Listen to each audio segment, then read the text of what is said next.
जिठानी देवरानी का bill. Joint family बाहर से दिखने में जितनी सुखी और संपन्न सी लगती है ना, अंदर क्या क्या चलता है पता है? देवरानी रानी और जिठानी है सौम्या। ये क्या है? दीदी सारा दिन टेप रिकॉर्ड चलाती है, कितना बिल आता है ये तो देखती ही नहीं। अरे वो भाभी की शुरू की आदत है, उन्हें डर लगता है अगर रेडियो या टेप ना चल रहा हो तो। अब डरे चाहे मरे, मैं तो दोनों फ्लोर के बिजली के मीटर अलग कर रही हूँ। बड़ा हो गया भाई दूसरों के बिल देना। अरे ये क्या बोल रही हो? अच्छा थोड़ी ना लगता है कि एक घर में दो दो मीटर हो? अच्छा कैसे नहीं लगता? भैया की कमाई कम है, लेकिन भाभी की शौक कहीं कम नहीं है। पढ़ी लिखी है, चाहे तो नौकरी कर सकती है, लेकिन नहीं जी। भाभी करती थी नौकरी, लेकिन शादी के बाद घर देखने के लिए छोड़ना पड़ा। शादी के बाद की जिम्मेदारी होती है ना। हाँ तो हमें तो जैसे जिम्मेदारी है ही नहीं। जिम्मेदारी तो सारी तुम्हारी भाभी की है, हैं? मैं नहीं कर रही हूँ क्या नौकरी? सारा दिन खटो तब 2 पैसे आते, लेकिन तुम्हारी भाभी, उनका तो टेप ऑन ही रहता है। अब तो घर का मीटर मैं अलग करके ही रहूंगी। महेश कुछ नहीं कहता। तभी रानी की दोनों बेटियां रानी के पास आती है। क्या किया तुम दोनों ने? सारा दिन मुझे तो वक्त ही नहीं मिलता इन लोगों की पढ़ाई देखने का। लाओ जरा अपना स्कूल बैग। तो फिर मैं बाहर के रूम में लेट रहा हूँ, तुम देख लो दोनों की पढ़ाई। महेश बाहर के कमरे में एसी, पंखा, लाइट जलाकर लेट जाता है। अंदर रानी दोनों बेटियों को पढ़ा लिखा कर थक कर सो जाती है। अगली सुबह, रानी, ओ रानी कहाँ हो? क्या हो गया भाई, सब ठीक है ना? हाँ भाभी सब ठीक है। क्या हुआ आप सुबह सुबह? अरे वो मिशी और निशी स्कूल क्यों नहीं जा रही है? मैं रोहित को स्कूल बस में छोड़ने गई थी तो दोनों दिखे नहीं। सब ठीक तो है ना? महेश भी बाहर सो रहा है। अभी मैंने एसी बंद किया, रात भर लाइट भी जलती रही तो सोचा पूछ लूँ। रानी भले ही पीठ पीछे जेठानी के बारे में कुछ भी कहे, लेकिन सामने तो बहुत रिस्पेक्ट करती थी। नहीं भाभी, वो दोनों की पढ़ाई देख रही थी। कल सारा दिन की थकी थी तो नींद ही नहीं खुली। देर रात भी हो गई सोते सोते। ओहो, तो ये बात थी। जल्दी से तुम एक को तैयार करो, दूसरी को मैं करती हूँ। ये ऑफिस के लिए निकल रहे हैं तो दोनों को स्कूल भी छोड़ देंगे। पर दीदी दोनों का नाश्ता। अरे वो मैंने बना रखा है ना, मैं दोबारा बना लूँगी। तुम बस जल्दी से तैयार कर दो। रानी जल्दी से एक बच्ची को तैयार करती है और सौम्या दूसरी को तैयार करती है। दोनों का नाश्ता देकर, टिफ़िन लगाकर दोनों बच्चों को पति के साथ स्कूल भेज देती है। तुम दोनों का खाना मैं बना रही हूँ, जाओ जल्दी से तैयार हो जाओ। पर दीदी ना मैंने सफाई की है, ना ही खाने में आपकी मदद। अरे कोई बात नहीं, तुमको ऑफिस जाना है ना, मेरा क्या है। टेप में लगेगा मुकेश और रफ़ी के गाने और पूरा काम कब खत्म होगा पता ही नहीं चलेगा। सौम्या वहाँ से चली जाती है, लेकिन रानी को बात लग जाती है। हाँ, फ्री की बिजली जो आ रही है, सारा दिन बस रफ़ी ने हमारा भट्ठा बैठा रखा है। महेश चाहता था रानी को बहुत कुछ कहना, लेकिन किसकी हिम्मत है भला कि वो बीवी को गलत कहे। ऐसे ही दिन कट रहे थे कि एक रोज़ बड़ा भाई रमेश ढेर सारा खाने पीने का सामान लेकर आता है। अरे भैया इतना सारा सामान क्या हो गया? रसोई का सारा सामान घर भर गया। हाँ रानी, वो क्या ना, मेरे मालिकों ने कहा कि ये सामान जल्दी ही एक्सपायरी डेट का हो जाएगा। 1 महीने का वक्त है अभी, तो आधे से भी कम दाम में मिल गया। और इस बार का राशन का खर्चा तो समझ लो बिल्कुल नहीं है। मैंने बात कर ली है, हर महीने ये सामान मैं अपनी ही दुकान से ले आया करूँगा, राशन के पैसे बचेंगे। तुम और महेश कितना काम करते हो, खुद के लिए 4 पैसे भी नहीं बचा पाते। चलो कुछ तो सोचा हम लोगों के बारे में। तभी सौम्या आ जाती है। थकी हारी सी सौम्या के फेस पर 12 बजे थे।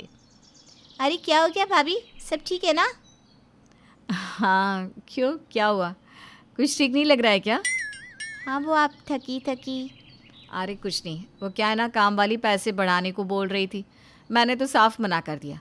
मैंने कहा सारा दिन करना ही क्या होता है, सोने से अच्छा है कि घर के काम ही निपटा दिया करूं। रफ़ी और मुकेश के गानों में न जाने क्या जादू है, वक्त का पता ही नहीं चलता। वैसे निशी और मिशी के नंबर कैसे आए? आज मैथ्स का क्लास टेस्ट था ना, कल काफ़ी देर पढ़ाया था मैंने। अच्छा दीदी, मुझे तो पता भी नहीं था कि एग्ज़ाम्स हैं। वैसे ट्यूशन वाले ने कोई मैसेज नहीं किया मुझे। अरे वो तो बीमार है ना कई महीनों से, तुम्हें नहीं पता? नहीं दीदी, मैं तो उसे हर महीने के पैसे दे रही हूँ। लास्ट टाइम भी बच्चों के नंबर अच्छे थे तो मैंने भी पैसे बढ़ा कर दिए थे। तभी निशी और मिशी आ जाती हैं। वो तो हमें ताई जी पढ़ाती है, मैम ने तो हमें न जाने कब से पढ़ाना छोड़ दिया है। हमें तो ताई जी की पढ़ाई ही समझ में आती है। रानी को ट्यूशन वाली पर गुस्सा आता है। हर महीने ऑनलाइन पैसे ले रही थी, ये नहीं पता था कि पढ़ाती ही नहीं है। अरे उसने भी कभी नहीं कहा कि किस बात के पैसे दे रही हो आप। बड़बड़ करती रानी वहाँ से चली जाती है, लेकिन पीछे सौम्या रफ़ी के गाने टेप पर लगाती है और काम पर लग जाती है। पहले से ही गुस्से में रानी टेप की आवाज़ सुनकर और गुस्सा हो जाती है कि तभी दरवाजे की घंटी बजती है। सौम्या का पति रमेश दरवाज़ा खोलता है।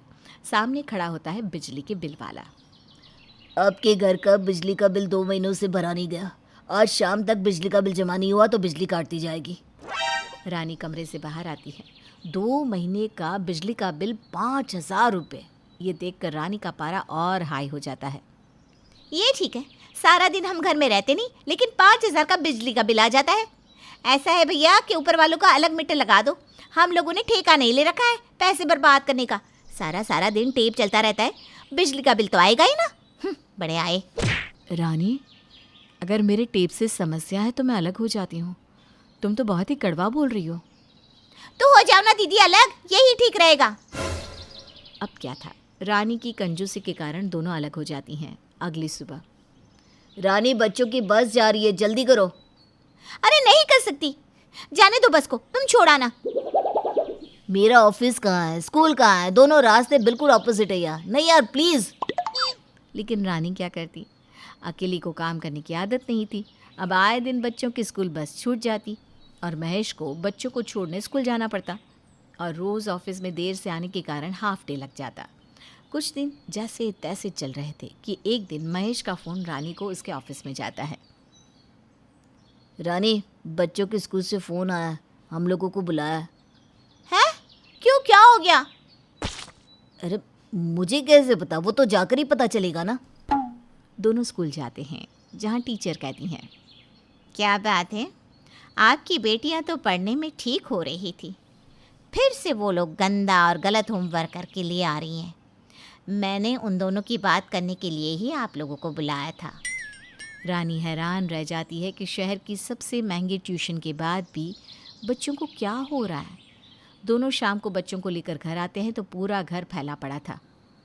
क्या है रानी, तुम जानती हो ना मुझे फैले घर से नफरत है। मैं साफ कह रहा हूँ, घर साफ रखो, भले मुझे खाना ना दिया करो। वैसे भी आज बाहर से ही खाना होगा, ना घर में दाल है ना चावल, ऊपर से हिम्मत भी नहीं है मेरी घर में कुछ बनाने की।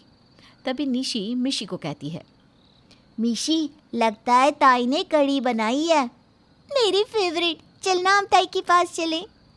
कोई ज़रूरत नहीं है, बड़ी आई कढ़ी वाली, बाहर खाना खाने चलते हैं। अब तो आए दिन परिवार बाहर का ही खाना खाया करता। बच्चियां और महेश बाहर का खाना खा खा कर बीमार हो जाते हैं। हाय रे, पूरा घर बीमार पड़ा है, ऐसे में मैं कैसे ऑफिस जाऊंगी? मैंने तो अपने ही पैर में कुल्हाड़ी मार ली, कितने अच्छे से घर चल रहा था। तो क्या रानी को कुछ एहसास होगा कि उससे कितनी बड़ी गलती हुई है, और वो गलती क्या है आपको पता है? अगर हाँ तो कमेंट में लिखकर ज़रूर बताइएगा। बाकी रानी के साथ आगे क्या क्या होगा जानने के लिए देखिए देवरानी जेठानी का बिल पार्ट 2।